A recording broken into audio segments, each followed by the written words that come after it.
Is it okay to be racist towards white people? I don't think you can be racist towards white people.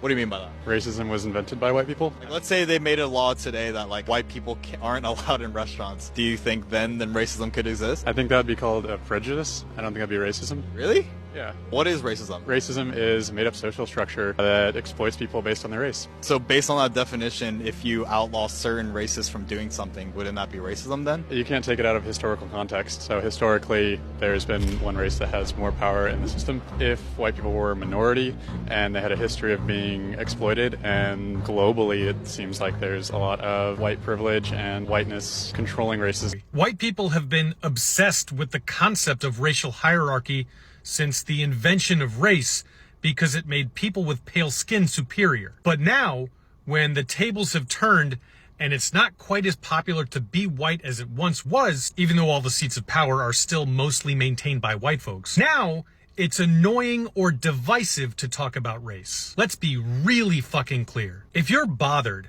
or make comments like this because someone is talking about how race is still very much at the center of everything in this society, then that should be a sign to you that you're telling on yourself. Because everyone else can see that you long for the days when white people didn't have to think about how race impacts everybody negatively, except for those of us with pale skin. Hi everyone, welcome back to our YouTube channel. My name is Teresa. And I'm Scholar, and if you're new here, welcome to Sistalk Reacts. This is where we react to trending stories all over the world with thoughtful perspectives and engaging discussion. So let's get into it.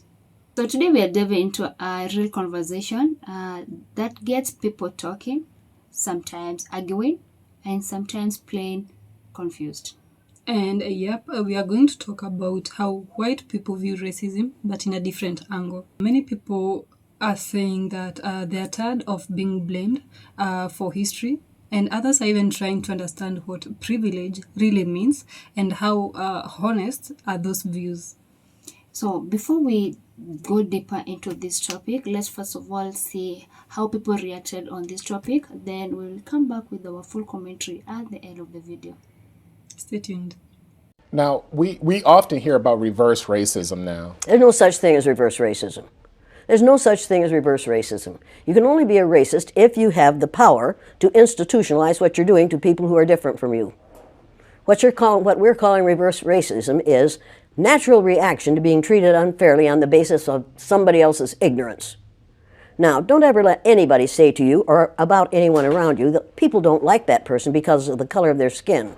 That isn't the reason white people don't like people of color. They don't like people of color because they don't understand about skin color. And they don't understand that we all are descendants of somebody who looked like your mother. You're telling me that we can't destroy racism? White people created racism.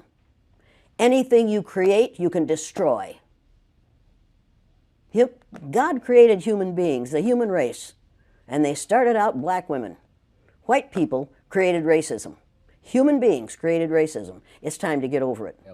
When someone says all white people are racist, they're not saying all white people are bad. They're saying all white people are subject to the sociological and psychological conditioning of society where racism is a fundamental systemic issue. They're saying all white people suffer from the sociological phenomenon of living in a world, in a country where racism, systemic racism, is a fundamental thing that makes that society exist. That means as white people, we have subconscious processes and behaviors that come out as a direct result of that. Behaviors that actively cause harm to other people, behaviors we need to become aware of, mindsets we need to work on. A lot of racism in white families occurs behind closed doors. I've been over at friends' parents' places and heard them say some pretty obscene things about people of color, assuming that I am on their side simply because I am white. Obviously, this makes for some awkward conversations when I do call them out, but point being, the depths of the racism and the darkness that seeps in deeply into these families can only, in my opinion, truly be exposed by other white people because they will never be their full racist selves around anyone who is not white. They like to save face publicly and say that they're not racist, but then again, if you go into their homes and you hear the things they say, that would suggest otherwise. I just encourage you, if you're a white person and you know people like this, please say something. Don't just ignore it for fear of conflict. If you're white, yes, you are racist, even if you think you're woke. We all benefit from oppression. Pretending you're not racist only makes racism grow. You know what's so crazy about racism is that growing up, I was not allowed to watch The Proud Family. Like, I was not allowed to watch Sister Sister. I was not at my dad's house anyway. My parents were divorced. My mom didn't give a fuck. I was not allowed to watch The Fresh Prince of Bel-Air, like, at my grandmother's house. We would be watching The Fresh Prince of Bel-Air in our... This is crazy. Actually, as I'm saying this, memories are flooding back. We would be watching The Fresh Prince of Bel-Air or That's So Raven or whatever, and we would have, like, a different movie on, like, programmed to the, like, last. Remember how you could just hit last and it would flip back? And when we heard someone walking down the hall, we would hit last and switch back over. And that's just crazy. Like, my dad, I remember also specifically, like, he hated That's So Raven because, like, the only white character on the show was, like, dumb Chelsea. And I mean, she wasn't, like, she was more complicated than that, but she also did play, like, a stereotypical kind of, like, Raven, like, you know, she would have, like, funny jokes and she was, like, the punchline sometimes. But she was also, like, an artist and, like, iconic and had great outfits and was funny. And Raven was, like, a fashion designer. Like, please, I'm not even gonna get into that. But it's just interesting to me how, like, white people don't even... Super racist white people, and this was, like, almost 30 years ago. 25 years ago, 20 years ago. My father did not think that he was racist, but through media would attempt to, like, instill these racist ideas. Like, and I remember going to school and, like, my friends would be talking about whatever, Fresh Prince of Bel-Air or the Proud Family to me, like, really sticks out. Like, I was not allowed to watch the Proud Family. Like, that was, like, a big one because it was so obnoxious. And, like, that's kind of how it was described, was like, it's not because they're black. It's just, like, those shows are just so loud. They're so obnoxious. They're so loud.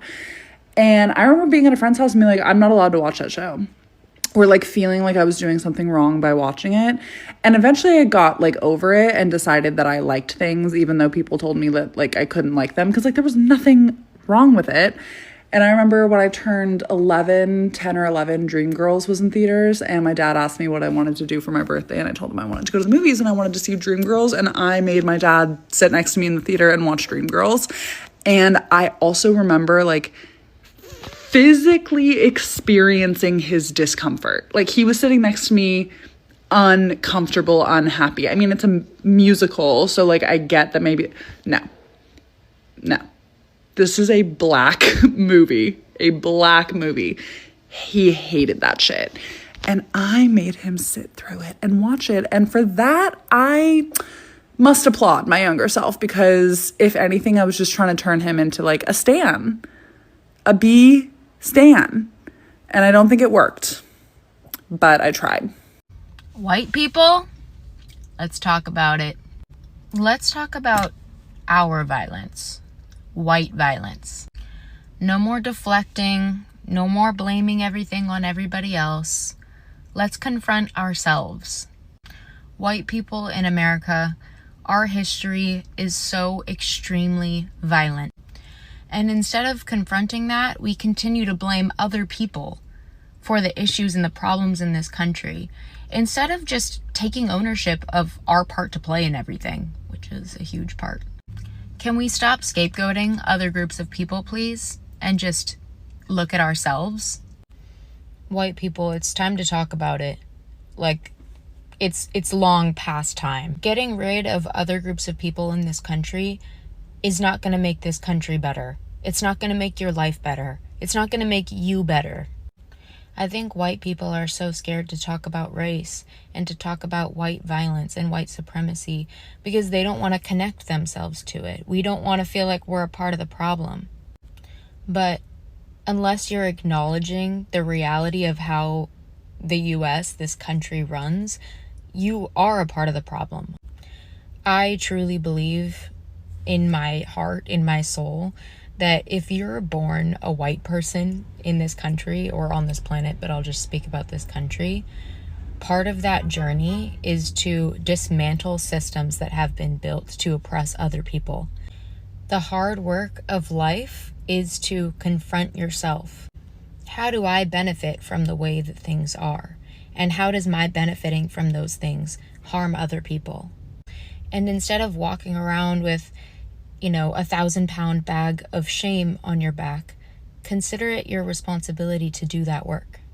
Consider it an opportunity that you are in the best possible position to make this world a better place by not accepting racist and prejudiced and oppressive systems for what they are and trying to contribute to changing them.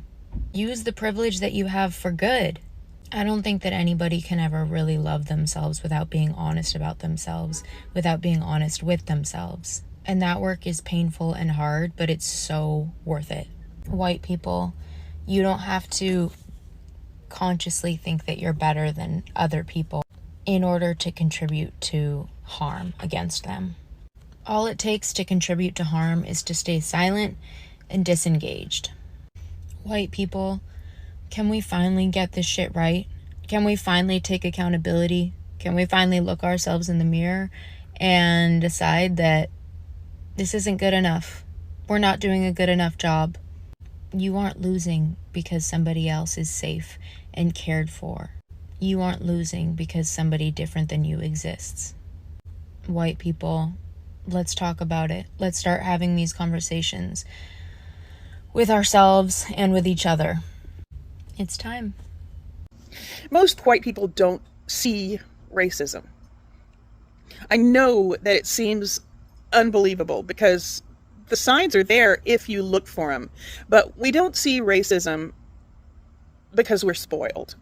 That's right, I said it. Here's how I personally illustrate this as an analogy from my personal experience. I have had problems with my feet all my life. And if I am having foot pain, all I can think about is how much my feet hurt. But when I found a style of shoes that were right for me, I realized I hardly ever think about my feet anymore because they don't bother me now. If something is causing you pain, you think about it. You think about how to make it stop. Or you give up thinking about it ever stopping and you think about how to endure it, how to live with it, how to fight it, how to minimize it. And that applies whether it's foot pain or racism. Most white people very rarely have to think about race unless we make a decision to think about it. And that's a choice for us. It's optional. It's not something we're forced to confront every day. As white parents, we tell our kids, if you get into trouble, find a police officer. They'll help you. Black parents would never do that. People of color give the talk about how to minimize the risk of getting killed by cops. If something doesn't hurt you, you don't learn to watch out for it. That is why white people don't get it when it comes to race. We walk through the world thinking our experience is the norm. So when black people describe being followed, being profiled, denied, or dismissed, it doesn't line up with what we have experienced.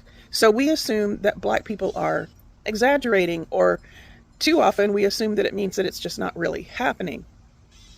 But the truth is, and I'm talking to white people here, racism isn't always blatant. It's not always a burning cross or a lynching. Sometimes it's a policy or a pattern that benefits us and makes us comfortable, so comfortable that we don't even notice.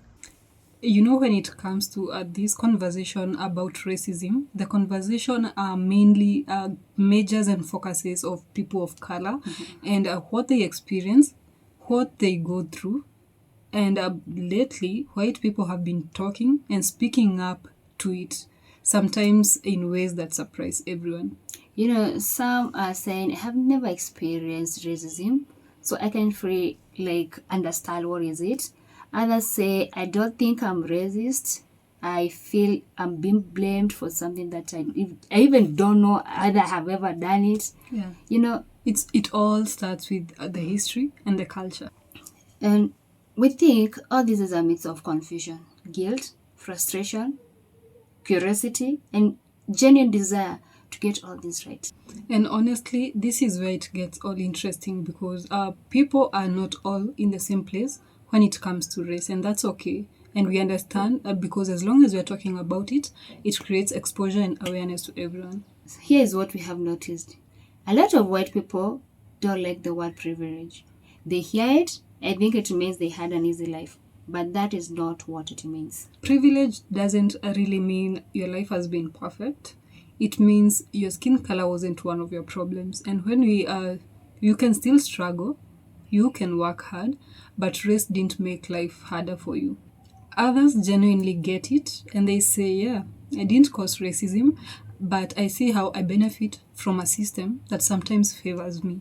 And that's a powerful level of awareness. But then we got some who feel attacked when this is brought up, and like it's personal insult. And honestly, that defensive stops real conversation from happening.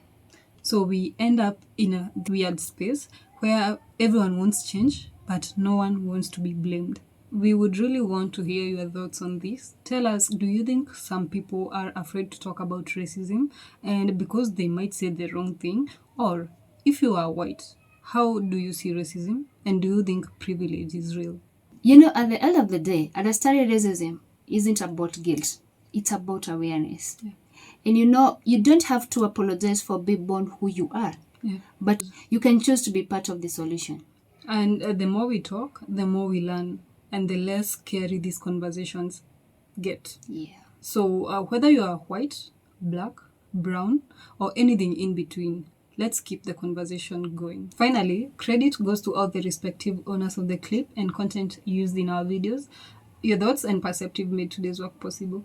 And if you found this video helpful and you really want to see more of this, kindly give us a thumbs up. And also, if you haven't subscribed, kindly subscribe for us. We would really appreciate. Also, don't forget to comment your honest thoughts. Tell us how you feel about racism and how this affects everyone in the community. Yeah. Finally, see you in the next video.